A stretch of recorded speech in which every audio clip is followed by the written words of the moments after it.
Hey, how's it going, you guys? It is the Kid Aisha here. Welcome back to another video, and today I'm going to be talking about the Google Pixel 4, and in this video in particular, the Pixel 4 XL, and see if this is a phone worthy of getting in 2021. So, without further ado, let's go ahead and dive right into it. Good evening, ladies and gentlemen. We are tonight's entertainment.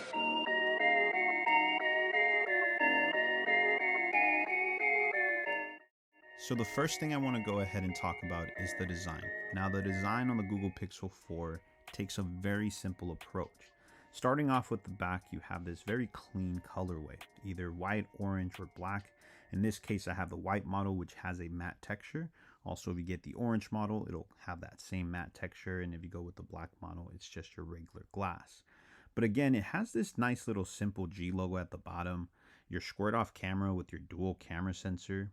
Also hides a microphone, LED flash, and some autofocusing system there. On the right hand side of the phone, you can see a plastic springy power button, which allows you to distinguish the metal volume rocker that lives right underneath. But the cool thing about that, it has a very firm feel to it. So again, very distinguishable. At the top, a microphone. On the left hand side, a SIM tray. At the bottom, a microphone again for your calls, your Type-C port, and a speaker. Now on the front of the phone, this is where things get a little interesting. You do have a pretty giant bezel at the top, a very minimal bezel at the bottom, but the giant bezel at the top has a purpose, and one of those purposes is the Project Soli sensor, your face recognition sensors, and on top of that, your front-facing camera and your earpiece that doubles as another speaker. So this gives you a very nice stereo sound system that really comes a long way. Not to mention, this phone also offers wireless charging and it's water resistant. So that is also a plus here when it comes down to the design. But before we continue, I just want to go ahead and mention how comfortable this phone really feels. And again, that's thanks to the materials. Thanks to that matte finish back and this metal frame that's coated with a plastic coat that makes it kind of feel polycarbonish. It feels very, very comfortable to hold. And because the corners are not sharp, they're just rounded, you can easily hold this phone for hours and the palm of your hand will not get tired, believe me. But enough about the design. Let's go ahead and talk about that display. Now that display is a 6.3 inch Quad HD resolution paired with a 90 Hz refresh panel. Now this just entails that you're going to have a pretty smooth experience when using the display. And because of that nice high resolution, watching movies or anything in that video aspect standpoint will be a very fun experience. But I will say something about that 90 hertz display is that unfortunately, typically with a 90 hertz refresh, you'll expect a very smooth display.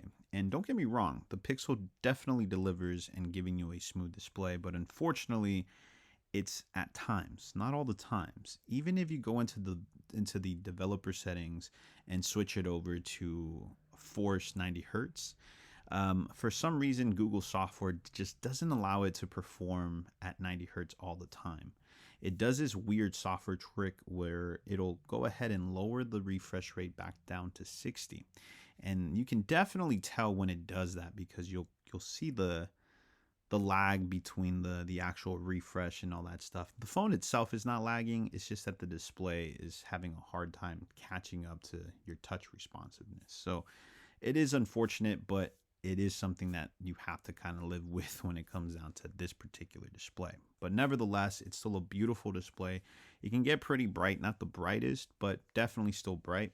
But one weird quirk about this particular display is in certain videos, it can sometimes make videos look kind of grayish if you put the brightness all the way up, and vice versa. If you put it all the way down, it can sometimes, again, give you this gray hue to it. It's very hard to explain, but you'll notice it whenever you watch certain videos. Now, if you kind of keep it between the middle, then the black levels are definitely the way they should be, stuff like that. But nevertheless, it's, again, still a beautiful display. Now, let's go ahead and talk about software. Now, software on the Pixel 4 XL is currently running Android 11, and this particular software is definitely my favorite software in Pixel in many, many years. Ever since the first generation Pixel, I think Google kind of lost their way with the Pixel 2 and the Pixel 3. I think the Pixel 2, they kind of tried to do too much with the software. Then the Pixel 3, the RAM management was just horrible on it, so it made the software kind of unusable in a sense for certain applications. And to top it all off, the Android gestures on the Pixel 3 were horrible, very confusing, didn't really make a lot of sense. But with Android 11 on the Pixel 4, it definitely has fixed a lot of those issues. And again, I think they kind of went back to those original roots from the first generation Pixel. Very simple, very easy to understand, very easy gestures to understand as well. So I think that does definitely come a long way when using the Pixel 4. But not only that, they also redesigned Google Assistant, for example. You have this nice black outline look to it at the bottom. So it has, again, a very unique kind of touch to it. To top it all off, though, the paired up with that 90 hertz refresh, again, even though it's not locked in at all times, it still gives it this nice smooth experience when it does work. And believe me, when it works, it looks phenomenal.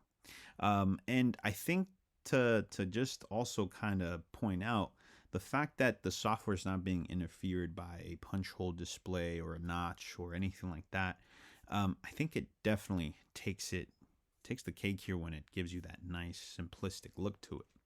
But the software isn't perfect. There is certain areas where I think it lacks in. For example, I still don't think it's completely optimized. There is certain bugs here and there, and sometimes the software can feel a little jittery at times, but overall, most of the time, it's really smooth. Now, when it comes down to the software alone, we cannot forget about these other cool little features. For example, Project Soli. Now, Project Soli allows you to do some really cool stuff. And one of those things is air gestures. So air gestures basically allow you to pause your music, skip songs, snooze alarms, quiet down phone calls, little things like that. And that definitely can help in certain areas. Now, is it something that you'll be using 100% of the time? Probably not. But it's still a really cool feature to have in case of a situation does arise where you can't necessarily touch your phone. You'll be able to just use these gestures. So again, that's pretty cool in my opinion. Now, not only does it have Project Soli, it also has this other nifty cool feature now on Android 11, which is the way you take screenshots and select text. Now, this is my personal favorite because there's times, for example, if you do it on an iPhone, if you do it on a OnePlus, if you try to select text on it, it won't let you. There are certain applications that you just cannot copy and then paste somewhere else. But the Google fixes that with this simple feature called Select, which allows you, again, it'll just kind of highlight the text that's already on the screen. And then from there, you can go ahead and copy it and then paste it somewhere else. So I think just those little features alone, again, it's running really a long way. Now, with that being said, another last feature that I want to mention on the Android 11 software is the voice recording. So voice recording has definitely made it easier for students to kind of go back and look at notes when they're listening to professors or whatever the case may be. If you're in a meeting, it really can work for anyone. But point is, it gives you a live transcript, and this gives you the ability to go back to certain voice recordings that you've had and easily search certain things from it. So again, very cool there. Now, we have to go ahead and talk about those specs. Now, those specifications are a little bit lackluster here. It's a 855 7nm processor powered by Snapdragon. It has a Adreno 640 GPU, 64 gigs or 128 gigs of memory with only 6 gigs of RAM. And get this, UFS 2.1 storage. 2.1. This is a phone that came out in late of 2019, so around October of 2019, and they came out with a UFS 2.1 storage phone. Now, that's not such a big deal here, but you have the likes of OnePlus, Samsung, who came out with at least UFS 3.0. That, to me, is just ridiculous for them not to add. But nevertheless, these are still pretty okay specs and definitely something that is very usable. But this is where things get a little tricky because you start to kind of worry about the longevity. Only 6 gigs of RAM is still pretty much plenty of RAM that you can have on a phone, But if you think about it long run, 8 gigs would have definitely been more of a sweet spot, because over time your applications have to update, and eventually those particular updates will start using more and more memory from your RAM. And then entails why you sometimes need more RAM on Android phones. But hey, it is what it is. The Pixel 4 XL still runs really smooth with these particular specifications, so I really don't have much to argue here. And again, these specs definitely do well with the actual software itself. So again, I don't have too many complaints here with the specifications themselves. I just think Google could have done a better job to make this phone even more future proof. But again, it works just fine the way it is. Now, before I forget, this is a 3,700 milliamp hour battery. So again, not the biggest size battery here, but definitely still something that can somewhat last you throughout the day. But we'll get to that in just a sec in the battery life department. With that being said, though, with the specs, let's go ahead and talk about the camera. The camera on the Pixel 4 XL is a 12 megapixel main sensor with a 16 megapixel telephoto, 2x telephoto camera to be exact. But before we get to the actual still photography, let's go ahead and talk about the video department. Now, this particular model can shoot up to 4K 30 FPS. Yes, there is no 60 FPS here, but nevertheless, 30 FPS will still definitely do the job, and it still looks really, really good in my opinion.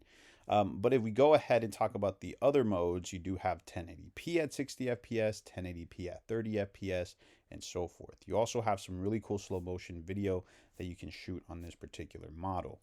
Now, there is two different types of slow motion. You have something called sport and then something called fast action, something like that. So point is, you have your different levels of slow motion. And let me tell you, the slow motion video that you can capture in direct sunlight on the Pixel 4 XL is pretty phenomenal.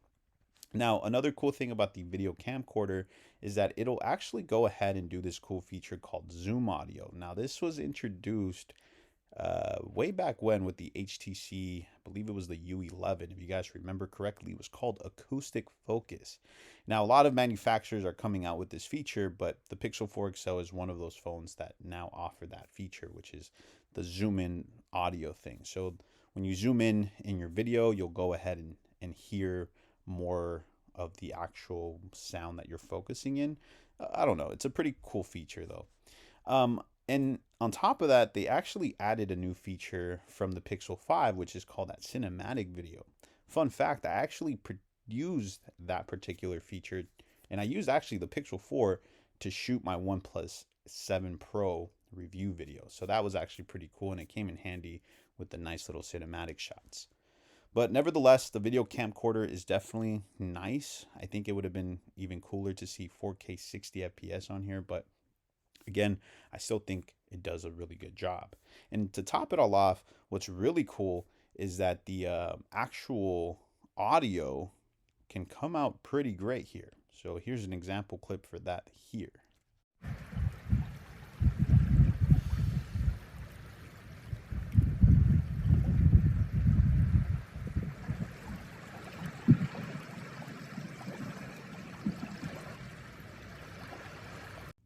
Now, last but not least, let's go ahead and talk about the actual still photographies, right?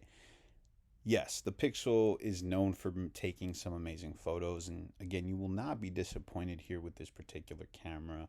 I mean, when just shooting from the main sensor, I mean, dude, Google just has it nailed to the T here. Their software just does some really magical stuff here because they're using the exact same sensor they've been using since the Pixel 2. So that really means a lot here, how much powerful the software really does its job. So point of the matter is, you can easily take this phone out of your pocket, point your camera, and you'll be able to take some phenomenal pictures. 9 out of 10 times, I should probably go ahead and say that. But yes, still photographies are just really, really nice. Now, when we go ahead and switch it over to that telephoto camera, because of that 16 megapixel information sensor that it has a pretty cool software trick here as well. Now, again, it's a 2x optical zoom, meaning it's hardware that's zooming in 2 times, but you can go past that by 6 more times. So you can go up to 8 times zoom here. Now what's really cool is that once you pass that optical zoom, so once you go above that 2 times zoom, Google does this really cool software trick. It'll go ahead and detect your motion when you're zooming in so close, and it'll go ahead and stitch a bunch of photos together to give you some pretty cool image, a pretty cool image. It's really nice and detailed, even though it's using digital software to go ahead and take this photo. So again, I think that really does come a long way when just shooting your regular photography. Now, obviously what would have been nice to see here is that ultra wide, but unfortunately they decided to opt out on that particular camera sensor. But that is definitely very unfortunate.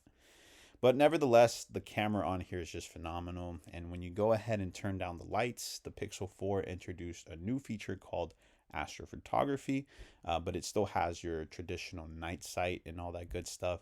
But it does a great job in low light as well. I mean, Google, again, has done a really good job here. I think the only thing really that the Google sort of lacks is a pro mode, giving the user the ability to truly control the exposures and shutter speeds and all that stuff can definitely make the camera experience even more versatile.